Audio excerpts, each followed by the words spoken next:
परमेश्वर के धन्य नाम की महिमा हो। प्रभात मनन के सत्र 2677 में आप सभी का बड़े प्रेम के साथ स्वागत करता हूं। आइए आज के मनन के लिए हम पढ़ते हैं यहूदा अध्याय 1 की 20 और 21। पर हे प्रियो, तुम अपने अति पवित्र विश्वास में उन्नति करते हुए और पवित्र आत्मा में प्रार्थना करते हुए अपने आप को परमेश्वर के प्रेम में बनाए रखो और अनंत जीवन के लिए हमारे प्रभु यीशु मसीह की दया की बाट जोते रहो। धीरे धीरे यहूदा अपनी पत्री की परिसमाप्ति की ओर बढ़ रहा है। जैसे कि मैंने पूर्व के कई मननों में बताया था, नया नियम की कलीसिया का उपदेश रोमियो से लेकर यहूदा तक के पत्रियों में हम पाते हैं। यहूदा के साथ पत्रियों की परिसमाप्ति हो रही है। मेरी परिप्रेक्ष्य में पत्रियों के लिए एक बहुत ही धमाकेदार परिसमाप्ति यहूदा अपनी इस पत्री के द्वारा दी है। अब इस अंतिम पदों में वो विश्वासियों के लिए कुछ अनिवार्य निर्देशों को दे रहा है। 20वीं एवं 21वीं पदों में 4 महत्वपूर्ण निर्देश हम देखते हैं। पहला, अति पवित्र विश्वास में उन्नति प्राप्त करो। दूसरा, पवित्र आत्मा में प्रार्थना करो। तीसरा, अपने आप को परमेश्वर के प्रेम में बनाए रखो। चौथा,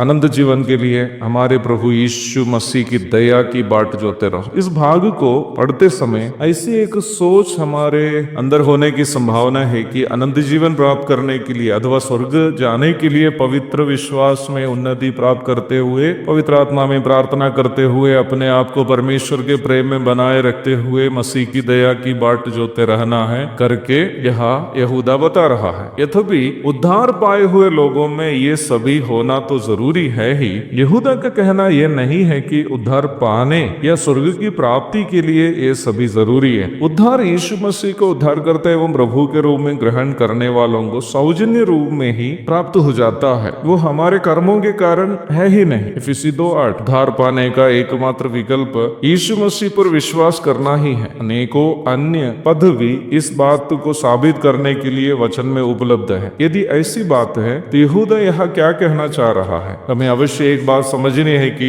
यीशु मसीह में हमारा जो अनंत जीवन है अथवा यीशु मसीह में हमें मिलने वाला अनंत जीवन केवल नरक से बचकर स्वर्ग जाना नहीं है। वो अनंत जीवन है, अर्थात जिस जीवन का अंत कभी नहीं होगा। प्रभु ने कहा, मैं इसलिए आया कि वे जीवन पाए और बहुतायत से पाए। ये बहुतायत का जीवन अथवा अबंडेंस ऑफ लाइफ किसे कहते हैं? यीशु मसीह के साथ कलीसिया का अनंतकालीन जीवन को ये सूचित करता है। मध्याकाशी आगमन के दरमियान संसार से उठा ली जाने के बाद कलीसिया अनंतकाल प्रभु के साथ रहने वाली है। अनंतकाल का अर्थ है एक ऐसा समय जहाँ समय ही नहीं है, ए टाइमलेस टाइम। अवश्य याद रखें कि अनंतता में समय ही नहीं है। Eternity will be A timeless zone. अनंतता एक समय रहित क्षेत्र होगा। उस समय रहित क्षेत्र में हमारे गतिविधियों के बारे में हमें वचन से सीमित जानकारी ही मिलती है। हमें बस इतनी ही जानकारी वचन से मिलती है कि हम 1000 वर्षीय शासन में और नई धरती और नया आकाश में प्रभु के साथ राज्य करेंगे। प्रकाशित वाक्य 20:6 और 22:5। यूहन्ना भी कहते हैं, पहला यूहन्ना 3:2 में कि हम इतना ही जानते हैं कि जब वो प्रकट होगा हम उसको वैसे ही मिलेंगे जैसे वो है। लेकिन हम वहां कैसे प्रभु के साथ राज करेंगे, किस पद पर, कौन किस पद पर रहेगा, आदि बातें केवल मसीह के न्यायासन में ही हम जान पाएंगे। आज विश्वास के द्वारा उद्धार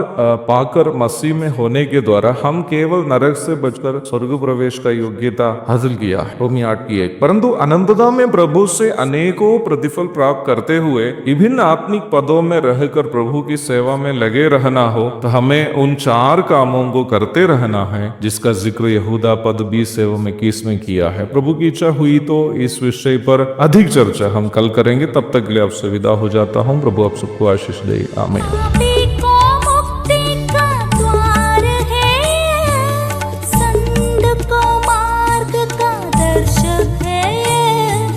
विश्वास जो करते हैं उसके